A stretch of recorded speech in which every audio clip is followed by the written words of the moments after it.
What's going on, my dudes? Chensley11 here, and welcome back to another episode in the A to Z series. In today's episode, we are going to be showing you how to play Kalista ADC for beginners. So, if you are new to the channel, hit the subscribe button because we are going through every single champion in League of Legends and giving you a basic and beginner's guide on each of them. Today's episode, we have Kalista. So, Kalista is actually a really unique champion. She has some really different abilities that are, or passives rather, or different mechanics, game mechanics on her auto attacks that are actually quite interesting and make her different to play. A little bit difficult if you're used to the normal style of ADC in the bot lane, but she can be fun once you master her, and I think she can be really, really strong, and she has a lot of skill expression. And if you don't know what skill expression means, it just means that you can learn how to play her extremely well and like style on your opponent and outplay them with her various movement abilities. I think she's fun to play as well. But bear in mind, if you are a beginner to League of Legends in general, Kalista is quite difficult to play. Her kiting mechanics are a little bit different if you've never played her, but she will teach you how to kite well as an ADC. And if you don't know what kiting means, it means when you throw an auto attack out, you move, you throw an auto attack out, move. This allows you to stay at a distance away from the target you're attacking instead of standing still while they close on you and get on top of you and kill you. So it allows you to learn that kiting mechanic really well. That's why Kalista's worth playing once or twice if you're learning League of Legends. I think she's quite fun. And she's just a cool ass champion, guys. Really, really cool mechanic. Kind of like I don't know, like ghosty sort of green lady with spears. So we're up against a Draven. Now, Kalista is known to have a pretty strong early game. However, so is Draven. So we're going to kind of have to play this one a little bit safe, considering that we also have like a late game scaling center who isn't the strongest early, where Morgana is quite great late as well. But if I get hit with a bind, the Draven's just going to wail at me and absolutely delete me. So hope you enjoy the gameplay. Remember, in these videos, gameplay isn't everything. We just throw something up of a game that I played that you can watch while we go through all the abilities, the runes, and the build. And we are going to start with Kalista's runes. Kalista is a pretty unique ADC in that she takes Hail of Blades. It did get popular with, I think, Kai'Sa as well, but Hail of Blades is actually really, really unique and really strong on Kalista because of her passive. And we'll get through. It'll make sense later when I explain her, the passive of her E or her Rend. So Hail of Blades is a must. Then you want to go Taste of Blood for some healing. Eyeball Collection for some adaptive damage later. Omnivamp with Ravenous Hunter. And then we want to go Precision Tree secondary with Overheal for that shield. And Legend Alacrity, which is actually really critical on Kalista for attack speed. So Kalista actually needs a lot of attack speed because of her passive of her E. And again, we'll get through that in a moment, but just keep that in mind. And that's why you'll see when we go through the build, which is in a moment, while you prioritize the Berserker Greaves. And that's one of the reasons why you prioritize the Berserker Greaves. So decent early game so far. Not trying anything, just trying to farm up as best as I can. Trying not to just concede too many deaths to this powerhouse of early game of Draven, because it can be absolutely really gross if you start to feed a Draven. So we're trying to back up the center by just throwing down some damage while she gets stunned, but that's okay. So they are the runes. Now we're going to go into the abilities, and we'll just talk about summoners as well. Every ADC normally takes the heal flash. I think that's pretty staple. Fortunately, our center gets caught with a bind and she gets killed there. But that's okay. We are going to try and trade back with the Draven with a nice E, getting him nice and low. And we'll see what we can do here. We still have our heal. We had to pop it and we had to flash out. So not the greatest of starts. We've lost a little bit of a tempo in the lane. Obviously, the Draven got a kill, I believe. Yes, he did. And we're quite low on health. But the Draven is low, but we just got to worry about the Morgana. So it might be worth a reset here, but we don't want to miss too many minions. So we're going to get onto the build and the abilities max order. So I'll throw it up on the screen. We do also die to the Draven, unfortunately. A little bit of a sloppy start to the game, but don't worry, we pick it up. So to start off with, you want to take your E, level 1, your Rend, and then you want to go Q, level 2. Then you want to go Sentinel, level 3. Then you want to max your Rend, and then max your Q, and then max your W last. Obviously, taking a point in your ultimate whenever you can. And then the build is Berserker's Greaves, into Immortal Shield Bow. I think that's really, really strong, Kalista. And then Runan's Hurricane, which is absolutely excellent. And then after that, you can either go Gwensu's Rage Blade or Bloodthirster, depending on the game. Either is a good option. So now that we got the runes and the build out of the way, we can start with Kalista's abilities. And she's quite a simple-ish champion to understand. Like, none of her abilities are really super weird. But she is just quite mechanically intensive to play if you're new. So unfortunately, just having a look at the minimap, Teemo's getting invaded by the Poppy, but we got a bit of a wave to collect. We should probably try and push out and go help him while he's invis. I believe the Poppy knows he's there, but she can't do anything. Obviously, she can't see him. But Teemo's moving, so we're going to have to head down there, clean up those two with a Q. Let's see what we can do here. So, the Poppy's low. Can we get can we snipe a kill here? Unfortunately, not even an assist for us. So that's a little bit unfortunate. That's okay, guys. So Kalista does really, really well with an early lead, and she can snowball games very, very well. And her level 1 is actually super strong with her E, and we'll get through that in a moment. But we're going to start off with Kalista's passive. It's called Martial Poise. I nearly said Mortal Poise, but it's Martial Poise. And basically, her passive is just like a bunch of unique properties of her auto attacks. Okay, so her auto attacks deal 90% physical damage instead of the 100. They do not trigger on-hit effects,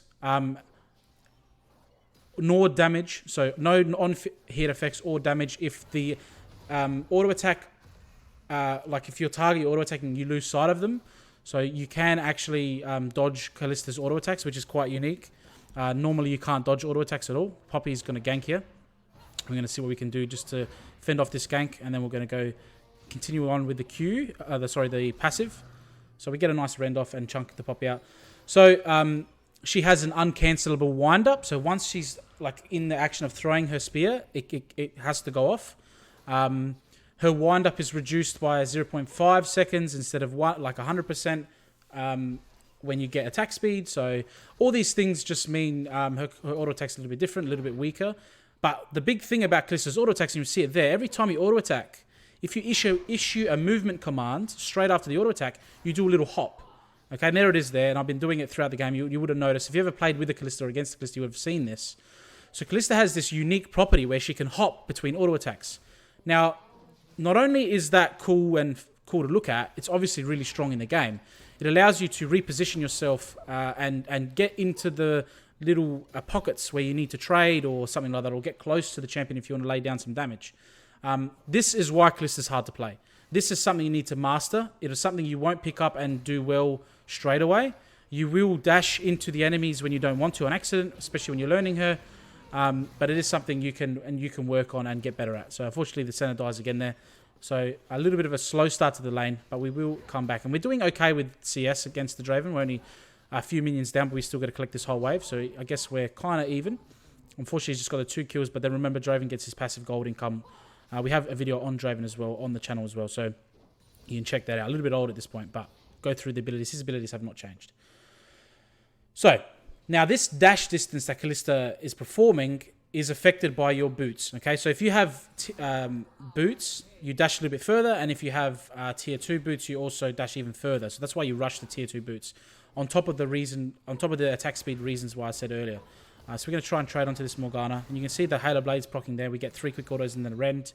Again, we'll go through the Rend in a moment. Your first ability you take. We're just trying to survive the lane a little bit here, not die too much. A little bit behind at this point. But we're just going to get a nice gank from the Teemo coming in. Hopefully we can turn this one around. All right, let's see what we can do. Teemo is waiting for the gank. And here we're just trying to clear the wave quickly, because if we try and trade into this big wave, we might actually die to minions or take a lot of minion damage. So we're trying to clear it as best we can. Unfortunately, we're a little bit low on health and mana. So we're going to see how we go with this trade. Unfortunately, the Draven gets a nice engage on us. We get the heal off. But now the Teemo comes in, so perfectly timed where they were overextended. And we're stacking up our Rend stacks on the Draven. You can see all the spears in him. And again, we'll go through that in a moment. And we're going to be able to rend him. Like that. Grab the 450 shutdown. And can we get the Morgana too? We can. So we get the double kill. We're back into the lane. We have the CS advantage now after we clean these up. And, of course, we get the double kill. So this lane has just turned on its head thanks to that gank. So thank you very much for Teemo, sacrificing his life for us. But anyway, back to the passive. Yeah, the dash distance increases as you buy boots. And I think you also dash slightly further backwards as well. So you can use it to jump over walls if you jump backwards. That's how I use it anyway. So this is a little bit hard to get used to, and it will require a bit of practice. I need to say plastic. Just remember to have a go in the practice tool before you give it a go. Now, the last thing I want to say about her passive, and it's already happened, that I'll throw it up on the screen. At the beginning of the game, you actually start with a unique item called Black Spear. Now, what you do with this item is you hover over your support champion and you activate it. And what it does is that you make them your Oath Sworn. Now, this means they are like your partner in crime for the game. And usually you want to put it on your support. In fact, all cases, when you're playing Kalista ADC, you would like to put that on your support. And what it does will make sense as we go through the W and the R, but it just means they are your Oath Sworn, and there's a tether between you two. So you can see between me and Senna, there's like that green haze between us, and that means she's my partner. So the Teemo is lane ganking for us. He's in the bush. So we're going to see, he flashes in. We're going to prioritize the Draven because he's the damage dealer, and we should be able to get him with the Rend, and we do. We get another kill for us. We're snowballing nice and hard, which is great. Which means we can start carrying the early game because that's what Kalista's really strong at doing, pushing a lead. We just got to be careful with the Poppy. I would think we can go after the Poppy considering she went into that shroom. So again, I'll throw the Black Spear up on the screen. Just be aware that that is your the item you started with as a bonus. It doesn't do much. It just lets you select your Oath Sworn. Now, I have done it before. Don't make a mistake when you place it. Make sure you're hovering your support and then you activate the item. So that is Kalista's passive, a little bit long-winded, but it's basically her identity is her auto attacks and her Oath Sworn, so a little bit to get through.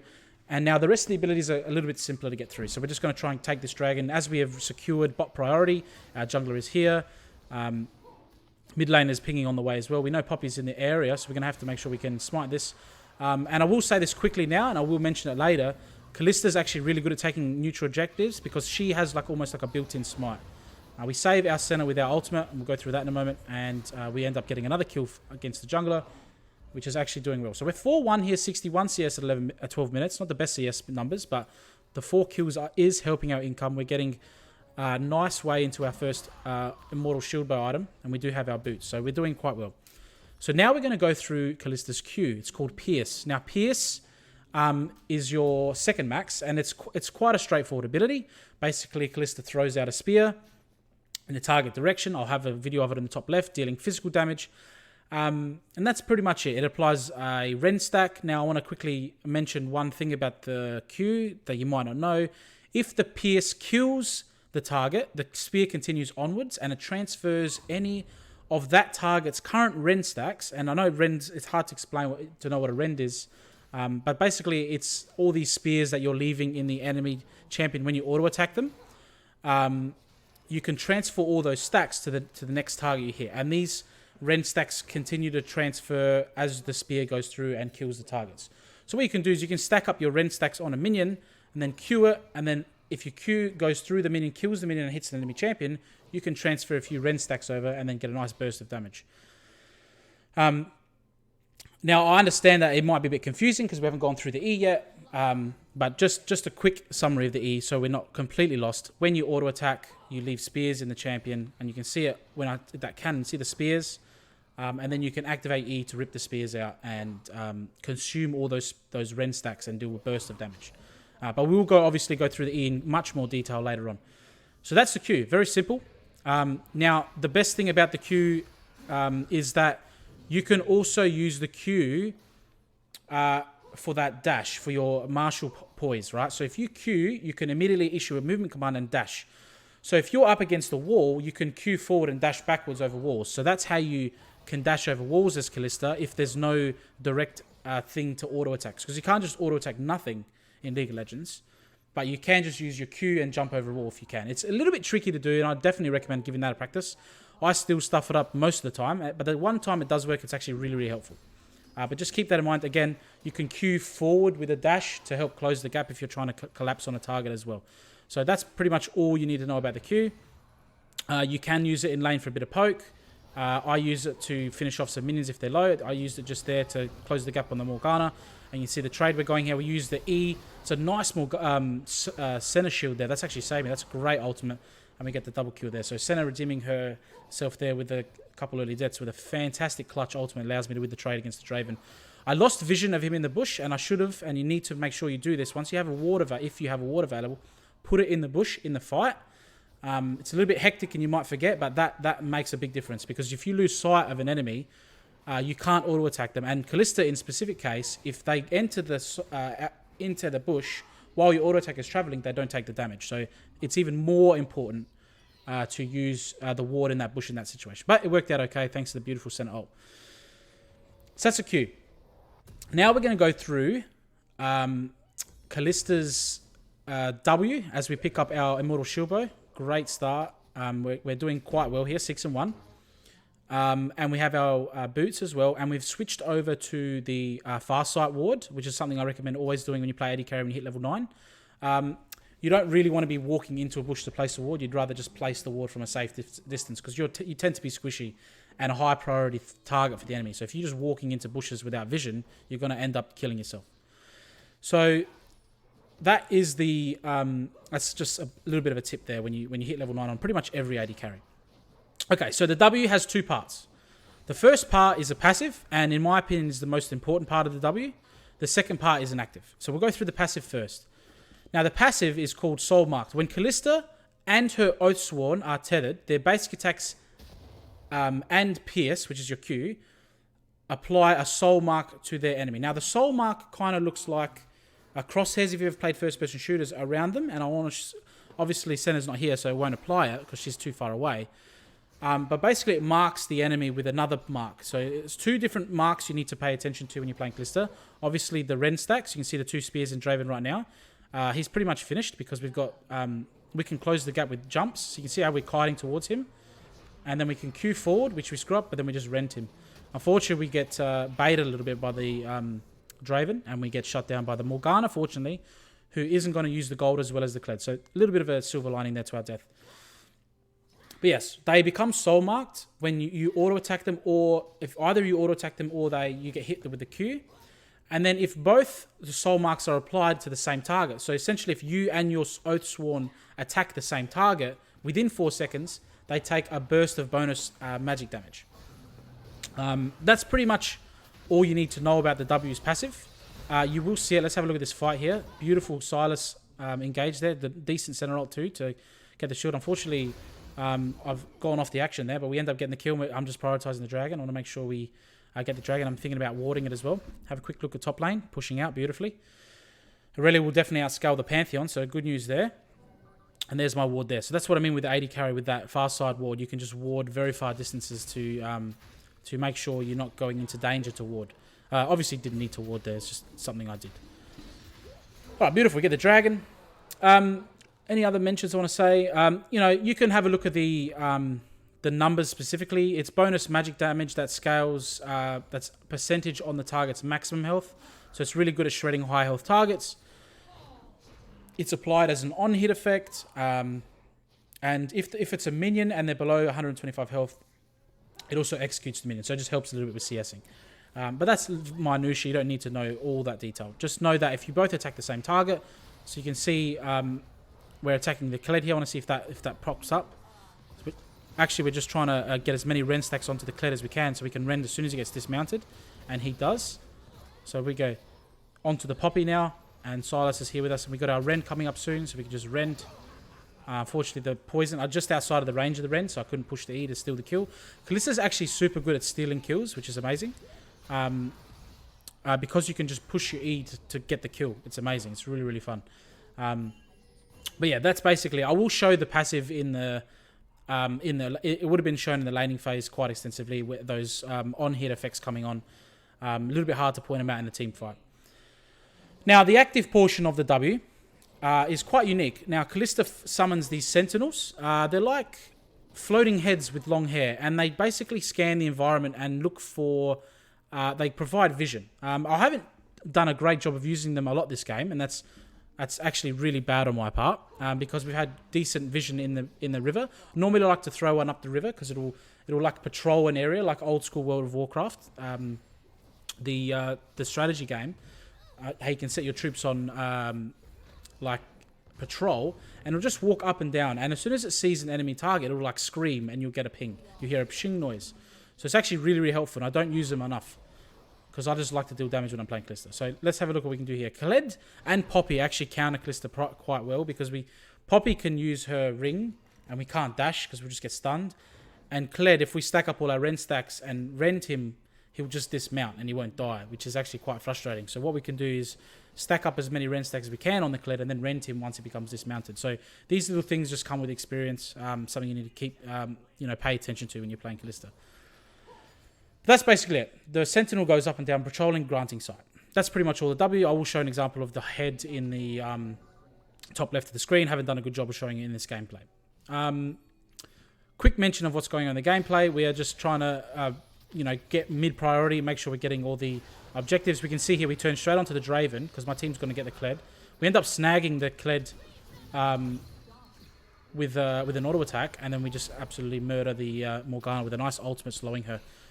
So great ultimate from the Aurelia too to slow down the Morgana, and we are just able to siege mid and take another tower. So we're snowballing this game quite well, and that's what Kalista's really good at, just pushing her lead extremely hard.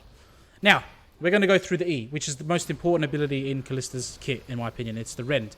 Just quick mention here, I made sure we killed the tower before I turn onto the Pantheon. That way no one's taking excess tower damage. And then we Rend him once we get a few auto attacks. So we're 9, 2, and 3 here. A couple of deaths. And I promise you there'll be a few more. But it is what it is. So, the Rend. So, as I mentioned earlier, Kalista's basic attacks on here pierce a spear into the enemy target you're applying. Now, these stacks last for 4 seconds, and they can stack up to 254 times. Yes, 254. So, heaps of times. Will you ever get that many stacks? Definitely not. Maybe on a Baron or something you can get near it, but it'll be super long before you can get that many stacks. Basically, you want to get as many stacks as you can, and then activate the ability to rip the spears out and do a burst of damage. So that's what it does. So, additionally, Pierce also gives you the stacks. You can see here the Poppy here. We're just trying to... again, you want to make sure there's vision because we're losing auto attacks if she goes in and out of vision. And we're just trying to get our Rend stacks up and then E. And I didn't Rend. I was too greedy. And the Poppy actually kills us. That's actually a really bad death. We definitely could have 1v1'd the Poppy. We had way more than enough damage. And it leads to our support dying. So that's my fault there. Obviously, not the best player of League of Legends. I'm pretty crap.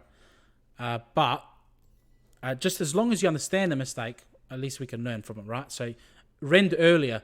If I rendered earlier, she might have taken a crap load of damage. It might have freaked her out. She might have ran back or flashed, thinking that I was going to burst her out and I wouldn't have died. So, very big mistake. Teemo might be able to finish it off. But we have to be aware that he's also going to walk into the Pantheon. And look at this. My death has almost cost 3 deaths to my team. So, just because I'm fed and I'm doing well, doesn't mean one mistake can't ruin the game. So, that's something you need to learn in League of Legends. Accountability. Make sure you're not making mistakes. I did get caught out there. So, yes, we're applying these Rend stacks, right? So, when you activate it, it rips all the Rend stacks, consuming all the stacks, dealing physical damage, and slowing them for 2 seconds. Each additional spear on the champion does reduce damage, so it's not like infinite damage. Like infinitely scaling damage. It's not 1-for-1 every single spear. It does go down. But the more spears you have, the more damage you get when you push your E and rip the spears out. So, that's just something to keep in mind. Pantheon's trying to ult the dragon to see, because he thought we might be on it. We have the Poppy here. Unfortunately, we're just going to get stunned and CC change up against the wall and get burst out again. So another terrible death, and we're making some mistakes here, and it's going to drag out the game. The game could have been over in the next 5 or 6 minutes if we were playing this much cleaner, but mistakes happen, and we're here to learn anyway. So Poppy knocks my team away. My team is trying to clean up the fight so we can maybe put pressure on this dragon. Thank God Aurelia is doing great. Teemo and the Sentinel applying excellent damage. We need to make sure we don't get killed by the Draven. Nice flash on the Silas to close the gap. And we're back onto the dragon. We've got to watch out for the Poppy because she's going to have smite. The dragon's reset, which has actually helped us. I don't think Poppy has smite. Neither does our jungler because neither of them smited. And then we're able to get the Poppy. So it ended up being okay. But a little bit sloppy for myself to get caught out. My damage in that fight would have made that fight almost impossible to lose. So yes. Some other things I want to mention about the Rend, now that we know what it basically does. If you rip out the Rend stacks and something dies, the cooldown is reset. So if you in lane, you can Rend minions, kill them, like burst them out with your Rend stacks, and you get the cooldown instantly back. It also refunds mana. Now, the amount of mana goes up as you level it. So in the early game, like, level 1 to 3, I wouldn't be rending too many minions. You'll run out of mana. But once you get at least like 2 or 3 points into your E, then the mana refund when you kill a target is actually quite substantial, and you can pretty much rend indefinitely, especially when you get to max level. where the mana refund is 30 and the ability costs 30. So you can rend every single minion and you'll never run out of mana. So just bear that in mind from experience. If you rend too early in the game, you'll run out of mana. Rend can also be used during your dash and while you're throwing your Q. But these are little things that you don't need to know as a beginner. Just understand that what it does. So you stack up your Rend stacks as much as you can when you're auto-attacking with your spears and your Q. You push E to suck out all the spears and do that burst of damage. And that is what you're seeing me doing. That's how I managed to get all the kills there. So I didn't end up using it in that fight. My Q was able to burst the Pantheon. So we get the kill. So now we have a 45. We could probably just force this Baron. And Kalista, now this is what I want to say while we're talking about the Rend. She's actually really good at taking neutral objectives. And I said this earlier. Because what you can do on the Baron here is I'll stack up the Rend stacks for like 40 seconds while we're auto-attacking. Or 30 seconds rather. And then when it gets low, I can push E almost like a smite. And it can actually outsmite the jungler, right? So you want to make sure you're paying attention to that. Now, to know exactly how much damage your Rend does is quite... it takes a lot of experience, and I definitely don't have the experience to do that. Seeing there, I didn't Rend in time because I was trying to be sure, and the jungle ended up smiting it anyway. But it just takes a lot of experience, and I don't even have that experience to be able to know exactly when to Rend. That will take a lot of time to get. But once you do get it, you can almost have your own smite as an ADC, which is actually really, really strong. That's why Kalista's excellent in the early game too, to get those early neutral objective dragons, Rift Heralds, etc. to steal them. You can see there we had to flash over the wall. We also threw a Q in to increase the distance we travelled, but we are getting chased by the Pantheon and he ends up assassinating us. So again, not the cleanest game for myself. We end up getting the Rage Blade. 10, 5, and 4. Our team's making our score look great because we are able to steal all the kills with our Rend. So that's Rend, guys. It's the best Kalista's bread and butter with her passive. You need to understand how it works. Stack it up, rip the E button, do the burst of damage. Great for stealing kills. That's why I love it. Great for stealing objectives. Now, Kalista's ultimate. Kalista's ultimate is a very utility-based ultimate. I've used it a couple times this game, and I will have it on the top left. Basically, Kalista, it's called Fate's Call. I don't know if I mentioned that. Kalista invokes her tether and it retrieves her Oathsworn. So your support in every game normally is grabbed and teleported towards you, and they're like invulnerable and untargetable for a few seconds, and they're like around you. And then it's up to them what they want to do with it. They can click forward and they will teleport themselves forward, hitting any champions and knocking them up. They can teleport backwards. They can click backwards. If they're in a tricky situation and I ult them back in, they can click behind us and get out of a potential death. So it has a couple uses. I personally love to use it as an engage tool. So if I see someone out of position, in front of me, I grab my support from behind by pushing R, and then they click on the target in front of us. They'll teleport to them, knocking them up in the air. And they dash to them and they knock up in the air. So I will show, or I'll try and have an example on the top left. It's a little bit hard to show you a nice example, but it's really, really strong. And it's a really good engage tool, and it's a really good disengage tool. So again, it takes a lot of practice to use, not to use it, but to know when to use it. Okay, so here would be an okay time to use it to CC the Kled. We can also try to hold it so we can get more knockups. So it's one of those things where you need a lot of experience to know when to use it. And even I don't use it enough or in the best situations. So our team clean up and get a couple of kills. And at this point, we're just going to run into the enemy base and end the game because we ended up getting 3 for none there. So really, really good stuff from the team. 10, 5, and 6, pretty good game so far. Carried by my team. So that's basically what the ultimate does. The knock-up knocks up everyone, and it knocks up the main target they hit first. So they keep going until they hit a target, and they all get knocked up. And the targets behind the initial guy that get knocked up move backwards, kind of isolating them 1v1 almost as they hit each other. A little bit hard to explain with words. It's better to show you visually. But just know that it's a really, really good ultimate for engaging, and your support or your Oathsworn needs to be near you to use the ultimate.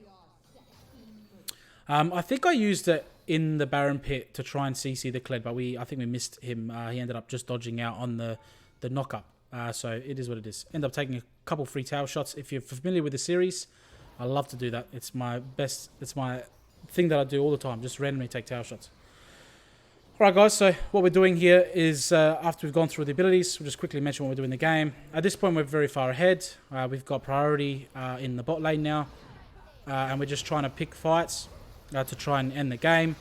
We're in a bit of a bad positioning. It's terrible positioning for myself, so we end up dying and getting picked. Fortunately for us, the Aurelia is splitting top. So she's going to take all the inhibs and push the game and almost end the game off her own back. So it's actually excellent. Team was able to come through and grab a couple kills for my death anyway. So not the cleanest game on Kalista, but I think it's a good game to show you what she is capable of with some kills. But she does take a lot of practice. Team is going to play Ring Around the Rosie with the Kled. Let's see what we can do there. They're really TPing in. This Kled is in a lot of trouble here. This is great work from the Teemo to try and stall this out. So now they really can come in with a stun. And then they just open up on the Kled and absolutely murder him. See you later. Nice TP from the Aurelia, MVP in my opinion. That's it, guys. That's all the abilities. Do I recommend playing Kalista if you're a super beginner? No. I don't think she's good enough to warrant the play and the time needed to get to a really good level on her, especially when you're really new. Once you've had a few, maybe a year's experience or whatever, or if you really think Kalista's cool, then definitely by all means. But it's going to take you a while. She's a little bit different. And you can see the best thing about Kalista is once you get your Ruden's Hurricane, that's when your power spot, that's when you really start to spike hard, when you get your second item. Because the Ruden's Hurricane splits your spears up and you just get Rend stacks everywhere. It's amazing. So you can absolutely decimate team fights. My positioning, despite being a heavily mobility-centric champion, has been pretty average this game. So that's the reason for the 6 deaths. But as long as you understand why my deaths are occurring, that's good. We can all learn from it. So, team is pushing in bot. We were mid to push in the wave to keep him on the base. We end up seeing the Draven. If I was a little bit cleaner there, I could have probably just engaged and killed him. You can see how much Rend... That was 2 or 3 auto attacks plus Rend stack. And Draven went to nearly 0 health. Half health. So, absolutely murdered him with a Rend. Beautiful. That's exactly why you take Halo Blades. And I wanted to mention that after we've explained Rend and we know what's going on. We can see we go straight into the Draven rather. 2 auto attacks and a Rend, and with the Q in there, he had no chance. We need someone to go collect that wave so we can finish off this tower. So I'm just going to proxy the wave with the Silas. Proxy just means kill the minions before they meet your minions. The center's going in, and we're going to go in. I love, again, another tower shot for no reason. Just impatience because the wave is coming. But we're just trying to crack this this space wide open to guarantee the win with triple inhib. It's almost impossible to come back from that. Now, the best thing about Teemo is the kiting into the shrooms. So the Poppy is going to try and knock our team away. And again, just applying a little bit of damage there wasn't enough to get the kill. Silas, Teemo, and myself cleaning up all the kills here. Excellent. And we're just going to push in now that we have the jungler dead. Their Draven's dead, so they don't have very much a wave clear. Only the Kalista can, the Morgana can clear the waves for us. Get out of the Kled tether. Again, we can go back in to apply some more damage onto the towers. Now, when I'm auto-attacking a static target like the tower, I tend to just not dash around. I think you auto-attack faster. But it is something you need to, again, get used to once you play a lot of Kalista. Again, we're going to clean up the tower. We're going to go straight onto the Morgana, who's going to ult Zhonya's, which is a nice combo. But we end up getting within an auto-attack range, get another kill. We're going to have to flash away from the Kled. There's the ultimate there. So I pulled the center in. The center clicked on the Kled. Kled got knocked up. The CC was able to secure the kill for us. And we're going to end this game. Do I get the last kill? I do get the last kill. So there we go. 13, 6, and 8. Decent game for myself. A lot of mistakes. But hey, we're all learning. I hope you guys enjoyed. I think next we have Karma. So a little bit of a shielding support in the bot lane. So staying in the bot lane. So hit the subscribe button if that sounds great. And remember, at the end of the day, it is nighttime. Take it easy.